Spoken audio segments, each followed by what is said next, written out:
What's going on, everybody? Welcome back into TTP Sports, and that's another series win. That's another series sweep for your fighting Phils. They sweep the Washington Nationals. More wins in the column. Like, what more can you ask?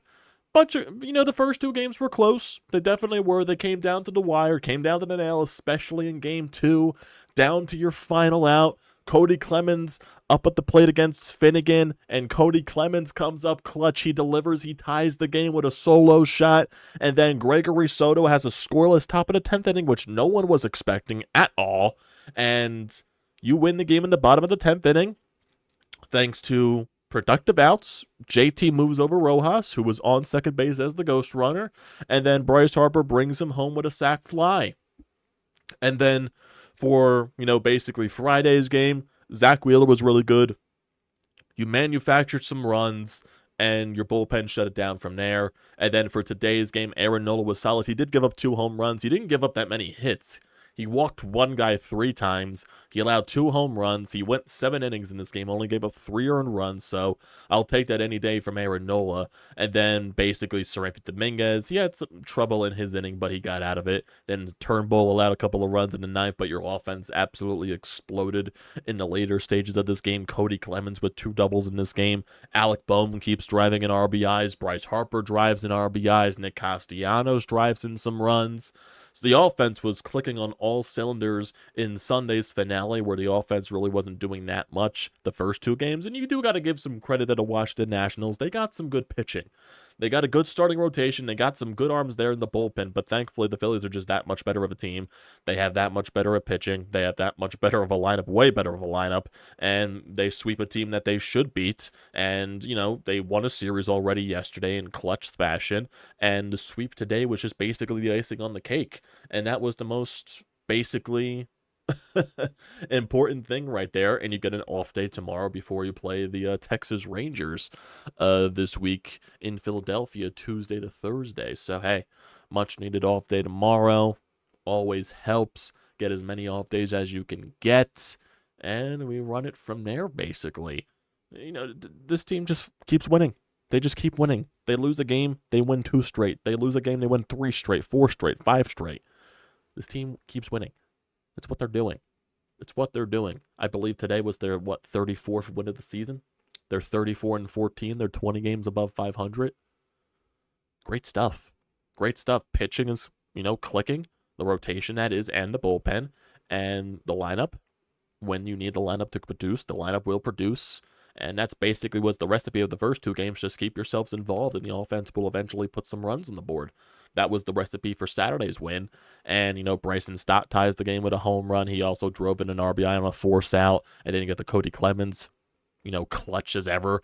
And, Kody Clemens is really making an argument for, when Trey Turner eventually comes back, Kody Clemens is really making an argument for him to not get sent down. Because right now he is just producing. And yes, obviously, he's not going to be batting like this the entire season.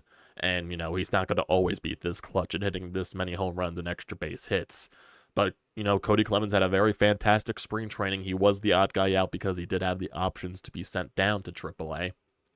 And, it's definitely going to be a very tough decision for Rob Thompson and Dave Dombrowski on what to do when Trey Turner comes back. Now that's still, up in the air because we don't know what the Taijuan Walker situation is, if he's good to go for his next start. It does sound like he will be good to go for his next start, so we just have to wait and see. And what else happens when Trey Turner comes back? Do you DFA someone? Do you maybe remove someone from the bullpen? Do you, here's the question, do you do something with Merrifield? That's a question. It definitely is. Excuse me there, Jesus Christ. I felt that coming along the past couple of minutes. But that definitely is a very big question mark to have. What do you do when Trey Turner comes back? Because Kody Clemens does not deserve to be sent down. That's the one thing right there. Kody Clemens does not deserve to be sent down. Because he is playing some fantastic ball, basically since being called back up. And it's fun. It's fun watching Kody do his thing right now. And like I said, it's not going to last the entirety. He's eventually going to come back down to earth, but, I'll take what he's given us right now. And that is some clutchness off of the bench. Some very, very clutch things. So if we go into the first few games of this series. So if you go in the Friday's game, Phillies win that one by a score of 4-2. Zack Wheeler, he goes 7 in the third innings. He goes into the 8th inning, gets 1 out, then eventually comes out of the ball game.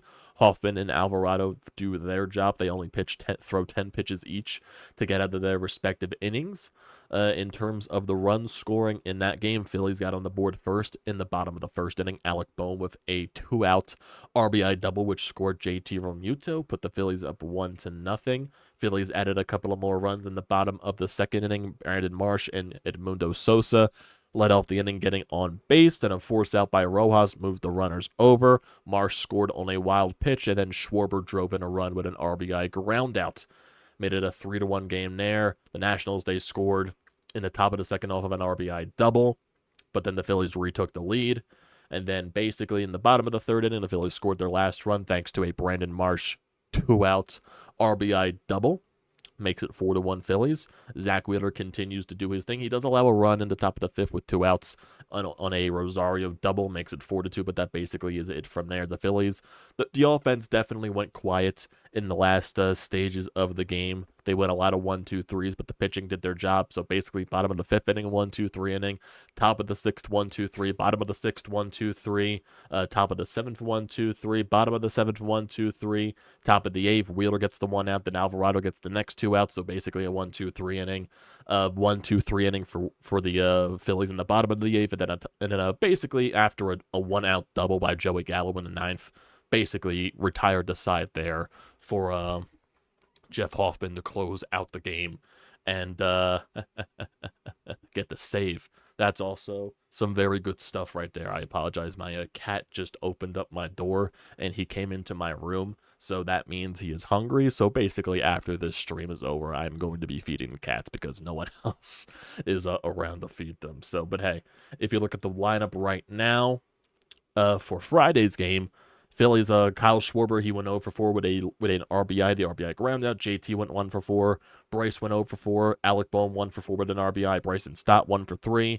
I believe he got hit by a pitch as well. Nick Castellanos, he went 0 for 2.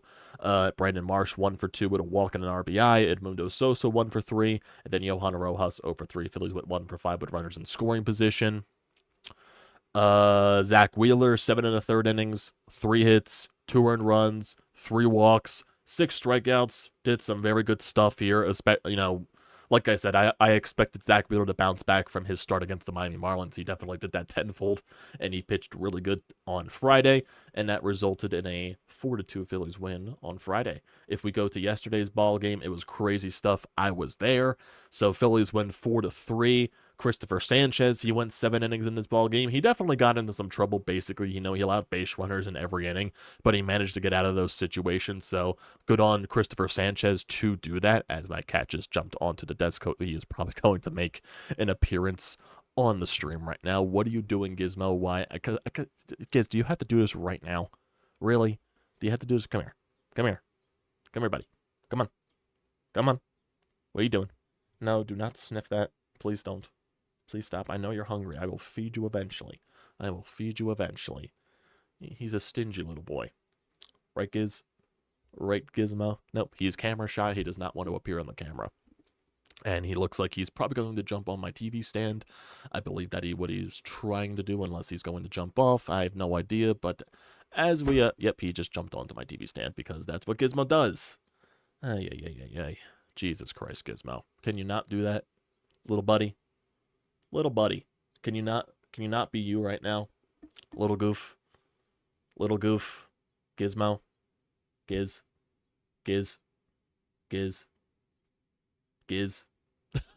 I apologize, guys. Freaking when the boy is hungry, he is going to be a pest. That's basically what it is. So if we look at the scoring from last night's ball game, Nationals got on the board first after 3 straight singles to start the game. Abrams with a single, Vargas with a single, Meneses with an RBI single, goes up 1-0, then a double play, then a strikeout, gets Christopher Sanchez out of the top of the first inning. Gizmo, you can't jump into the window from there. You have to go through my desk. You have to go on the desk. Gizmo, jump on the desk, buddy. Come on. Come on, jump on the desk. Come on. Come on, I apologize for this, guys. Like I said, he's being a pain. He knows how to open the door. That's basically the only reason why. He knows how to open the door. And there he is. He shakes the entire set. Jesus Christ. Here, move. He just wants to go in the window. Here, go. Go in the window. Go in the window. Thank you. Jesus. I apologize for this, guys. I apologize. Freaking cats. They're pains. I love them to death, but they're pains. Phillies offense definitely went a little quiet to start last night's ball game. Definitely, they struggled a little bit against Mackenzie Gore. Christopher Sanchez allowing some base runners, gets out of those jams thanks to some double plays. Phillies do tie the ball game up in the bottom of the 4th inning thanks to the Bryson Stott, RBI double play basically. But the Nationals, they did respond in the top of the 5th inning with a 2-out single by Abrams to give the Nats a 2-1 lead. Phillies go down 1-2-3 a couple of times. Double plays here and there. The Nats eventually, they don't go to the bullpen yet. So Mackenzie Gore, he comes out for the bottom of the 5th inning. Bryson Stott up at bat, and he gets a 3-1 count, and he sends one into the first row. Ties the ball game up at 2. Bryson Stott continues to be on fire, and we are tied at 2 going into the 8th. Matt Strahm comes out. 48th, he allows a 2-out double, but then he continues to be electric as he retires the side there. No harm done. Bottom of the 8th for the Phillies. They did have a chance to win the ball game basically here in the bottom of the 8th. Rojas with a leadoff single. Schwarber, he did advance on a pickoff error to shortstop, so Schwarber lined out to Abrams. JT reached on an infield single because Abrams was trying to do too much. Harper had a terrible at-bat yet in that sequence. He did strike out in a very bad at-bat, then Alec Boehm lined out to right field. So that was definitely a missed opportunity. Ryan Kerkering comes on for the top of the 9th inning to try to get it to the bottom of the 9th tied. He gets 1 out. Then he allows a single to Abrams. Adams. He allows a single too. And then Gallo gets hit by a pitch. Rosario, he grounds into a fielder's choice, which should have been a double play. It should have been a double play, but Bryson Stott took his time and not allowed Rosario to get up the first baseline. Stott fielded the ball himself instead of handing it off to Kody Clemens so he can throw at the first base. Bryson Stott took it himself, ran the second base, then threw at the first. And Bryson Stott was taking his time during that point. So instead of ending in a double play, it becomes 2 outs. Runners on first and third. Jesse Winker comes up. First pitch he sees, he hits a single up the middle, and the Nats get a 3-2 lead. So, yeah, I was kind of pissed in that moment because it should have been an inning-ended double play, and that was a difference between possibly losing the game and possibly going into the bottom of the 9th tied. So, that was the difference right there. But thankfully, bottom of the 9th inning, 2 outs after Stott and Castellanos ground out, which I was basically talking to myself, okay, they're probably going to lose this game in that type of fashion. But Kody Clemens gets a 1-0 pitch right down the middle of the plate, crushes it the right center field, goes into the stands, Citizens Bank Park goes crazy, ties the ball game up at 3. Phillies go into extra innings. Marsh did reach on a fielding error by Eddie Rosario in right field. It was basically a line drive, went in and out of the glove of Rosario. Marsh should have been on second base, but he stayed at first base because I'm assuming he thought it was going to be an automatic out. But then nothing really happened because Rojas grounded out. Top of the 10th inning, Gregory Soto comes on with the ghost runner. Gets a strikeout, gets a ground out, which keeps the runner at second base, grounded out to Alec Boehm, and then manages to strike out Joey Meneses to end the inning. Scoreless with the ghost runner. Was not expecting that from Gregory Soto. Bottom of the 10th inning, Schwarber gets intentionally walked with the ghost runner, so first and second, no outs for JT. He flies out the center field. Rojas tags up, go to third base. Bryce Harper works in his at-bat against Finnegan. 1-2 count, puts bat on ball, drives at the left center field, deep enough to score the run. Phillies win the ball game there on the sac fly. So you found a way to win that in the clutch, which was fantastic. Lineup-wise, Kyle Schwarber, he went 0 for 1 with 4 walks, so he walked a lot in last night's ball game. JT Realmuto goes 1 for 5. Bryce Harper 1 for 4 with an RBI. Alec Boehm 1 for 4. Bryson Stott 1 for 4 with an RBI. I guess he doesn't get an RBI on the ground out, maybe, so I guess he didn't get one there, but he should have 2 RBIs on the night. Nick Castellanos 0 for 4. Edmundo Sosa went 0 for 2. Then Kody Clemens came into the ball game and went 2 for 2 with the game-tying solo shot in the 9th. Christian Pache went 0 for 2. Then Marsh came in, went 0 for 2. Johan Rojas went 1 for 4. Phillies went 1 for 8 with runners in scoring position. 7 runners left on base. So they did struggle against the Nationals pitching in last night's ball game, but still found a way to get the win. Christopher Sanchez, He started off sloppy, but once again, in true Christopher Sanchez fashion, he found a way to settle in and give the Phillies some length. He went 7 innings, 8 hits allowed, 2 earned runs, 0 walks, and 8 strikeouts on 92 pitches. So, hey, 69 strikes there. Good, good stuff there from Christopher Sanchez. Matt Strahm, electric as ever, still has not allowed a single run since opening weekend. Kerkering, I blame that more on Stott than Kerkering. He did allow the base runners, but Bryson Stott should have made that play for the inning double play. I blame that more on Stott, but Kerkering, 1 inning, 2 hits, 1 earned run, 1 strikeout, 24 pitches. And then Gregory Soto, 2 strikeouts in the 10th on 11 pitches, does his job there, and the Phillies get that win. We go to today's ball game. Aaron Nola on the bump. Wasn't as good as the complete game, but he gave the Phillies length, which was the most important thing there once again. I believe all Phillies pitchers went at least 7 innings in this weekend series, so that is always nice to see. Aaron Nola, he went 7 innings, 2 hits, 3 runs, 2 of those earned, 3 walks, 5 strikeouts, and 101 pitches there. His ERA drops to 3.05. And some good stuff, yeah. Anthony goes into the 8th inning, allows a hit and a walk, but manages to get out of it. And then Spencer Turnbull, not sure if he's adjusting to the bullpen currently. His last 2 games definitely haven't been the best, the one against the Mets and the one tonight. So I guess it is an adjustment period for Spencer Turnbull, so we're just going to have to wait and see how it plays out. He does allow 2 runs, 4 hits, 1 strikeout, 24 pitches there, so we're just going to have to wait and see.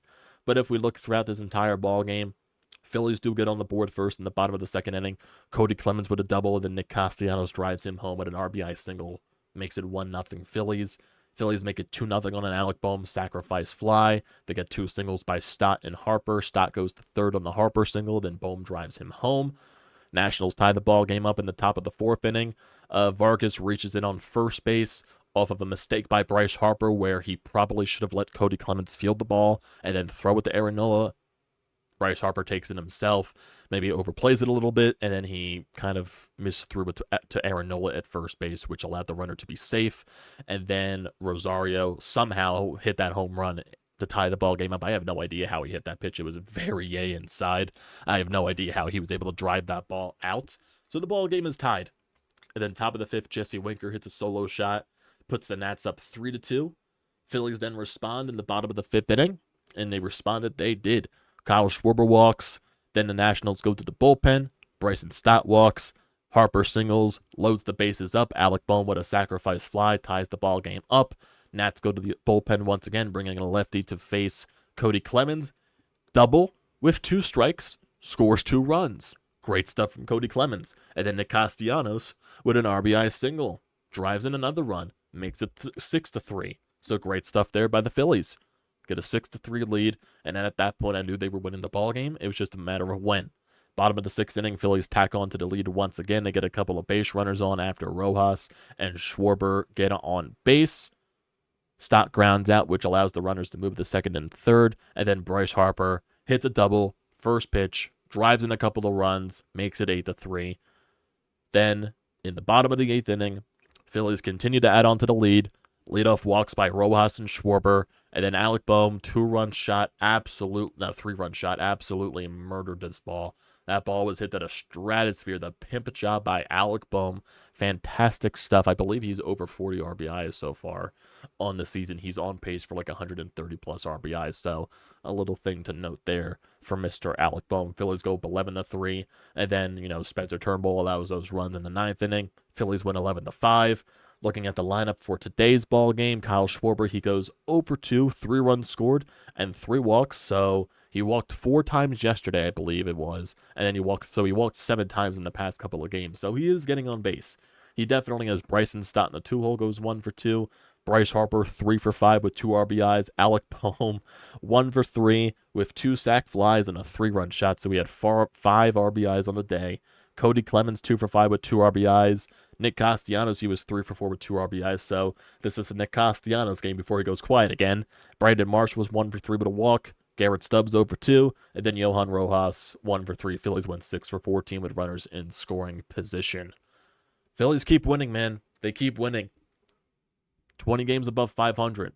34-14. They keep winning. Now there's a day off tomorrow before they play against the Texas Rangers. I also have in the background the Game 7 of the Pacers and the Knicks. Looks like the third quarter just started When I tuned into the game, the Pacers were winning by 20. Now the Knicks looked like they just cut that down to 12 because the Knicks went on a little bit of a run at the end of the half, and it looks like they're on fire right now to start the third quarter. I said to myself, the Pacers are probably going to blow this. Most likely would be that chance. When I turn on the game, that's probably going to happen. That would probably be the case. So, yeah, that's just my luck. So, yeah, I hate New York. I hate New York. But, yeah, some great stuff here from your Phils. If we look at the standings right now, Phillies got a little bit of a cushion. They're 4.5 games up on the Atlanta Braves. The Braves didn't play last night. They played a doubleheader today against the Padres, so we'll see how those two games go. Phillies 34-13. The Braves are 26-15. Some good stuff here, boys. Phillies have won 3 in a row. Every time they lose, they respond that with a winning streak. So just keep on keeping on. Just keep on keeping on. Everything is clicking. When the offense doesn't really do much, the pitching keeps them involved for the offense to eventually get some runs home. And then when sometimes maybe the pitching isn't the best, the offense scores a bunch of runs for them. So basically everything is going well for them right now. And it's very fun. It's very fun. Very, very, very, very fun. Another sweep, another series win. They haven't lost a series since the second series of the entire season against Cincinnati Reds. When they lost those first 2 series of the season, it's been either series win, series split, or series sweep. Great stuff. Great stuff here. They just keep finding ways, boys. They just keep finding ways. And it's fun. And it's fun. I thought this series was going to be a little tough going into it just because the Nationals, they had good pitching. They had good pitching. Their bullpen's been really good this year. Their starting rotation's been really good. The only reason I knew the Phillies were going to beat this Washington team because their offense wasn't good. Their lineup was not good. Their lineup was not good at all. And, their lineup was really struggling. And the Phillies took care of that. They took advantage of that. The offense, like I keep saying, all the pitching has to do is keep your offense involved.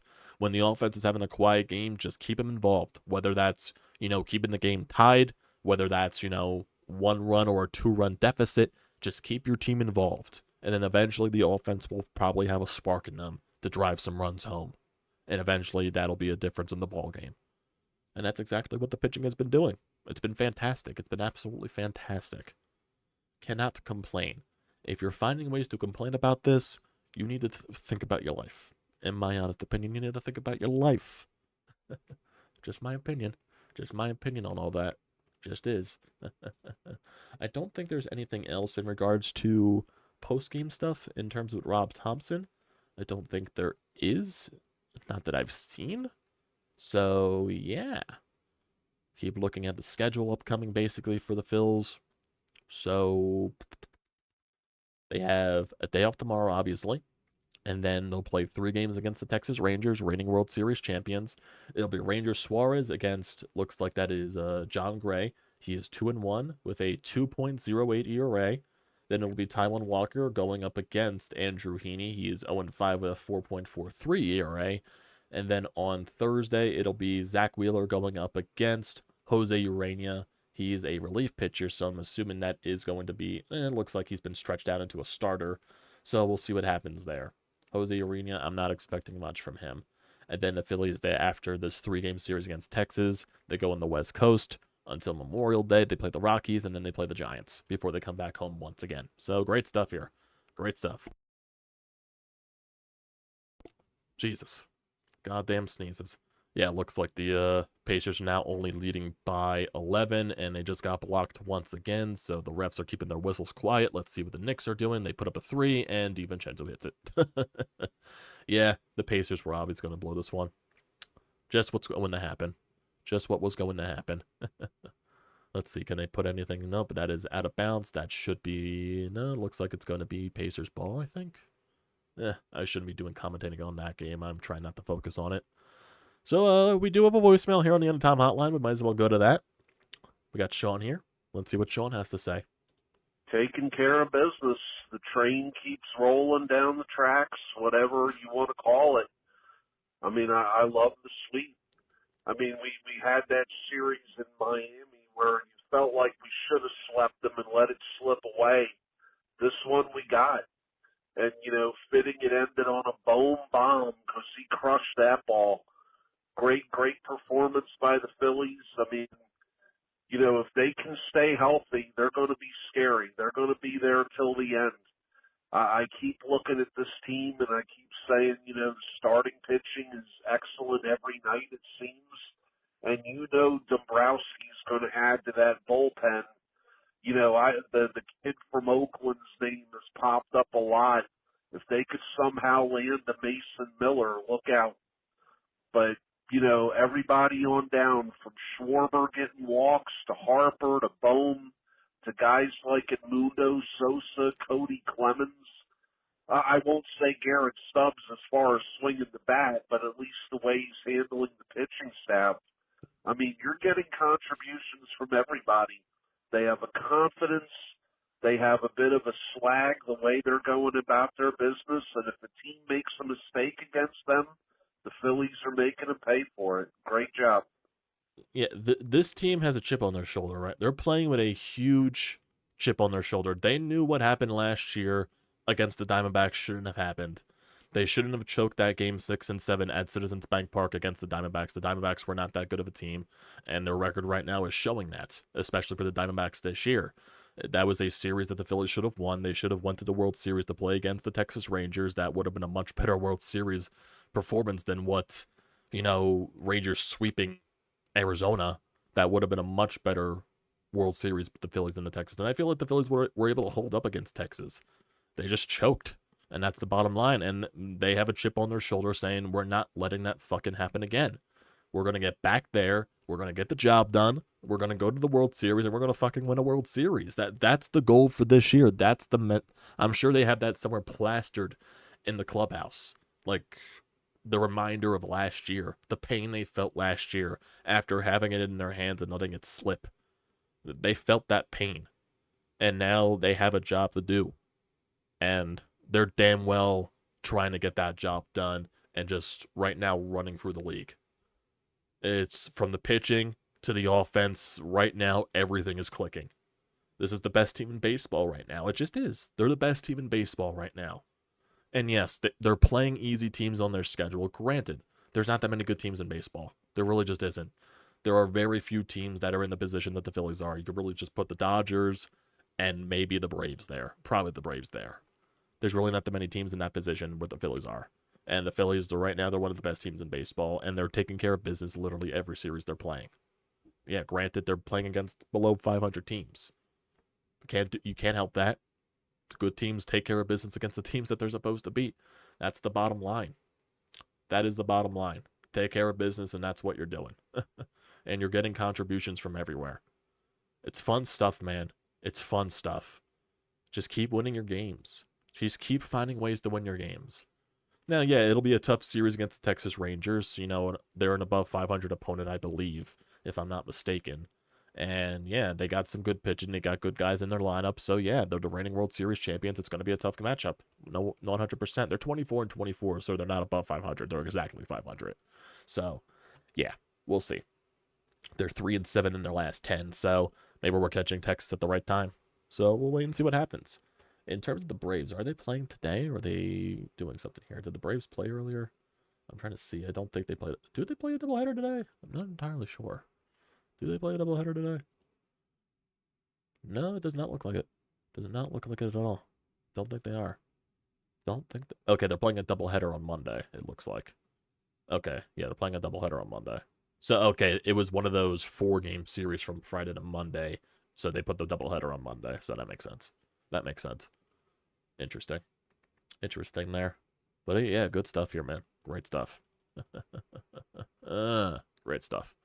Let's get to you guys here in the live chat before we end it off and have to go feed the monsters downstairs. Yeah. Jose, off day tomorrow. Braves play a doubleheader tomorrow. Hopefully San Diego takes care of them. Can't do anything about it. Just take care of the business in your games, and you'll be fine. And that's what they've been doing.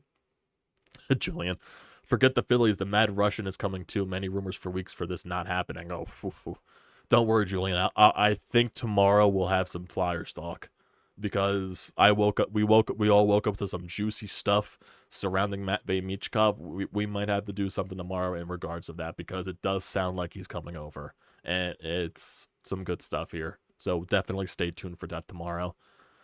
Phillies having four out of the top 20 ERA from starting pitchers in MLB should have been a 5 with Turnbull, but that's ruined now. What are you going to do?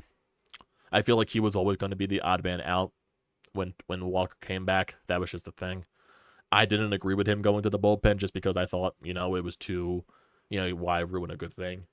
I think he'll settle into the bullpen nicely. I just think he's adjusting to it, and we just got to wait until he adjusts to it.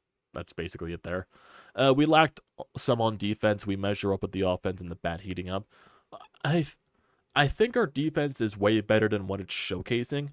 Bohm's been fantastic over at third. Yeah, Bryce Harper had a lacking play at first base today. Bryce Harper has been a very good defender over at first. Bryson Stott, I believe, is a good defender. Sometimes he just messes up on his throws. That's basically what it is there. Marsh is a good defender out in left field. Rojas should be a better defender out in center field. And Castellanos is Castellanos. You also have Pache on the bench to provide some good defense out there as well. So, I'm not worried about the defense in the slightest. JT is also a really good defensive catcher. So, and you also have a Gold Glove caliber pitcher in Ranger Suarez, even though Zack Wheeler did win the Gold Glove last year. So technically you got 2 Gold Glove caliber pitchers. So I'm not worried about the defense. That's my least concerned thing, I guess. It's probably their weakest part of the team, but I don't think it's that bad, in my opinion. Phillies play Milwaukee in early June and some better team. Oh yeah, obviously the teams are going to get better. Well, San Diego, I don't count. We swept San Diego earlier in the year, so I'm not worried about the Padres. Boston, yeah, Boston has some really good pitching. We do play Baltimore. I know that. I think we play in Baltimore, so yeah, the Phillies are definitely going to be seeing some tougher teams. But like over the course of the rest of they're going to play tougher teams, but I still just think overall there's not that many good teams in baseball. So hey, you don't control what you get in the schedule. You just play the games that are in front of you, and that's what the Phillies are doing. They're just winning their games. That's basically just it from there. Can't do anything about it. But they are doing something about it, actually. They're winning games. They're winning games. So, yeah. Let's look at that June schedule just to see the difference here in the terms of teams that they are playing. Yeah, I think Walker is making his next start. From the sound of Rob Thompson, it does sound like he's making his next start. So let's go into the June schedule. So basically after Memorial Day, you go on that West Coast trip. You start June with the St. Louis Cardinals. Then you play the Milwaukee Brewers. Then you go to London to play the Mets. Then you play 3 in Boston, 3 in Baltimore, 3 at home against San Diego, 3 against Arizona, 3 on the road against Detroit. Hello, Gizmo. Hello. He eventually made an appearance on the stream. He did. He's hungry. Gizmo, I'm reading off the Phillies schedule. Get out of my face, please. And now he's rubbing everywhere. Yeah, Giz. Move. He's currently under the camera right now. There goes his tail. So they play 3 in Detroit, then 4 at home against Miami to close out the month of June. And then basically to close out the rest of the first half before the All-Star break, they play 3 in Chicago against the Cubs, 3 in Atlanta. So yeah, their schedule going into the All-Star break is definitely tougher. They play 3 against the Cubs, 3 on the road against Atlanta, 3 at home against the Dodgers, and then they play 3 at home against Oakland. So yeah. I speaking of Oakland, Sean did bring up Mason Miller, that reliever from Oakland, the guy that's like pumping like 103, 104, 105. I don't think the Phillies are going to be able to afford him just because he has a lot of years of control left on his contract. I believe he has like 3-4 years left of control. So that's going to garner a lot of gigantic return for him. It's just the fact the Phillies are not going to be able to afford that. They'll definitely go after some bullpen arms. Definitely look out for guys like Michael Kopech. Like relievers that could fit the back end of the bullpen or fit, like another Matt Strahm type of role. I do think they'll go after maybe some back end middle reliever type of guys, and maybe, like I said, another Strahm role. I do think they'll probably go after another bench bat, but who knows? Maybe Dave Dombrowski has a big trade deadline in him, and he goes after someone. I did mention Kyle Tucker the other day, but I'm not sure if Houston's going to eventually stay that bad for that long. So it's basically just a wait and see process there. But we'll see. We'll see. I think that'll do it for tonight, everybody.